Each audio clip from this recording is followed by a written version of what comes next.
Actually, for their team, only 3 guys scored para dito sa Purefoods. As you look at Darius Rice, like we mentioned, the top scorer of the University of Miami in the school history. And actually, when he was in high school, Miko, ito si Darius Rice was a McDonald's All-America, meaning he was the 24 best players in the entire United States in high school. Kasabay nila doon sa year 2000 game where sila Darius Miles, Zach Randolph, saka si Gerald Wallace. Similar to the Nike Elite that we have here. Daniel defensive. Loses the ball. Here's Darius Rice.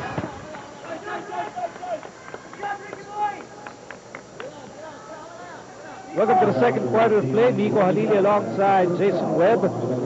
Dominic Uy of Vargas taking care of business here from the Big Dome.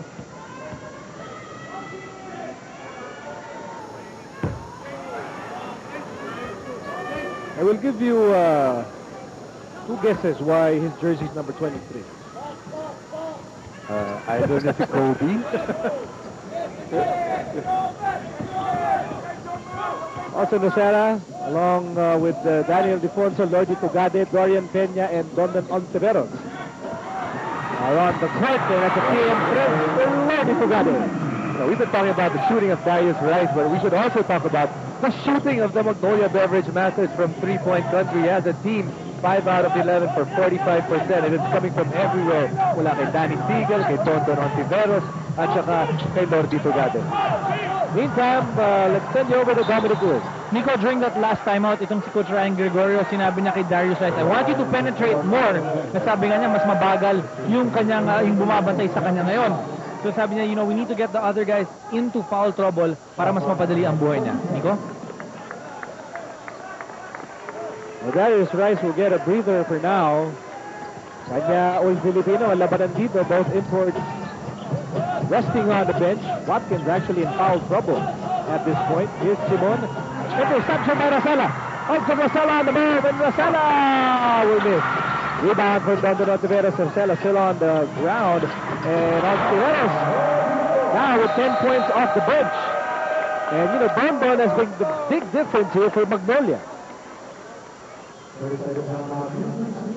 Ever since Dondon and Ontiveros came in, you know, usually a starter.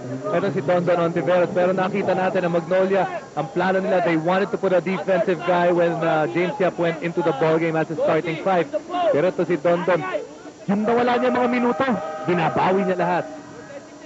Ito na po ang bagong timpla ng Magnolia. Let go of Larry Fonacher and L.A. Tenorio and Enrico Villanueva, and then they got an exchange. Chester Tolomia is a veteran. Ken Bono's a big rookie. Mike Cortez, he's a starting point guard, and of course an energy guy in John Mark Pingree. I was talking to some of the players of Magnolia after that trade, and when the guys came in, pagkatapos ng trade na yun, they actually had their best practice of the off-season. The energy was high, and parang a lot of players seemingly already started to know their roles. Dahil sa mga pumasok sa kanilang mga players ngayon, mga role players, at hindi na nag-overlap yung mga roles ng ibang player. 2 points for Jondan Salvador. Magnolia still on top, 32-26 in the early moments of the second quarter. Here's Ontiveros. Ontiveros fires. Scores! Be impressed with David Ontiveros. He has 13 points off the bench. Seemingly, ito si Dondon Ontiveros acting as the import of Magnolia. Here's James Yap from the corner. Richard Yee. Raymundo. Kobe. Boy, that play was going nowhere real fast. Fortunately for Purefoods, they will retain the basketball with 14 on the shot clock. We did talk about three-point shooting para kay Darius Rice. He is 4 out of 7. But as a team, a lot of attempts by Magnolia, but at the same time, marami rin ang pumapasok.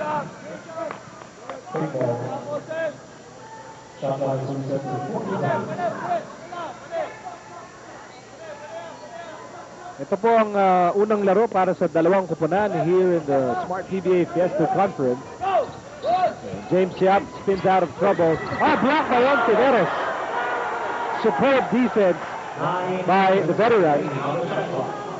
You know, James Yap grew up actually idolizing Dondon Ontiveros. James Yap, correct!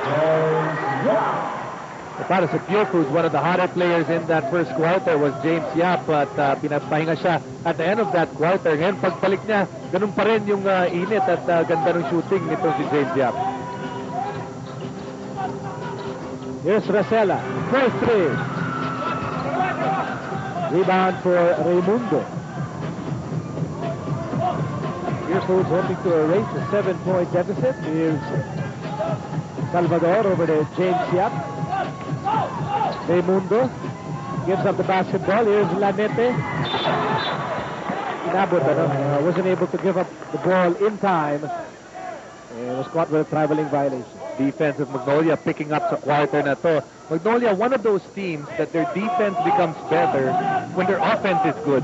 Basically, baliktad sila. Their defense is fueled by their offense.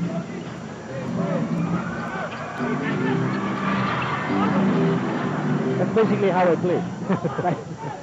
I only play defense when I score. Or at least I only want to play defense when I score. Mas masarap kasi tumakbo pabalik pag pumapasok yung tira, di ba? And that's a push against Dorian Peña.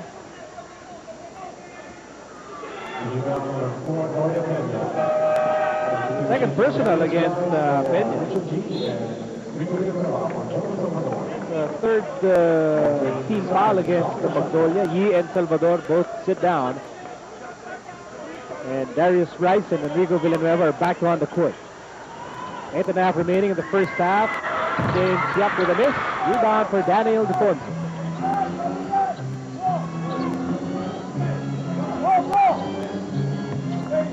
Here's Rosella. Ontiveros. Ontiveros has been the man of the moment here for Magnolia. And Ontiveros scores again. So why not? Even if it's a broken play, basta pumunta yung bola dito kay Dondon sa araw na to, lahat na lang pumapasok. Yun ba import ng This Dondon has been scorching here. Now with 15 points off the bench. And Togado almost gets the steal. Here's Rice. And di sila nagkaintindihan na ni Kirby Raimundo.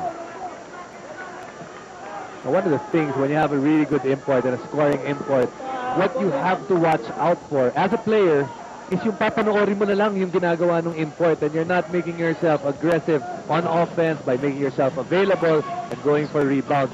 Well, that could be a problem for Purefoods if they, they start watching yung scoring ability ng import nila. Here's Ontiveros. Not that time. Oh! Enrico Villanueva scoring for his former team. Accidentally. Why not, diba? Bakit naman hindi? On the first good shot, nakikita nyo, maganda yung pagpalakpak niya at pagpapasalamat niya sa dati niyang player. In the meantime, here's Kirby Raimundo. And Villanueva will get it back. Isukli pa. Sorry na. This Wednesday crowd. At hindi pinapalampas Kung baga Sally Chora. Here's Dondon with a miss and Enrico. Ito hindi sa Giant. He was trying to actually get the basketball. Ito naman, tambawi naman. Diba?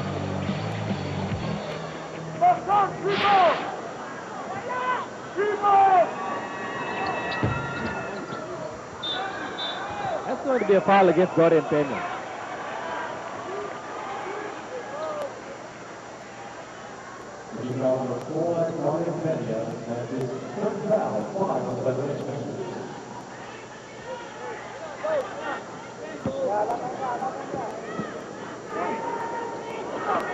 Seven minutes remaining in the second quarter.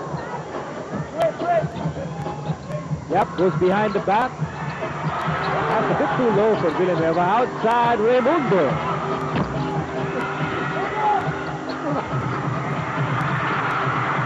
And it's last touch on Purefoods.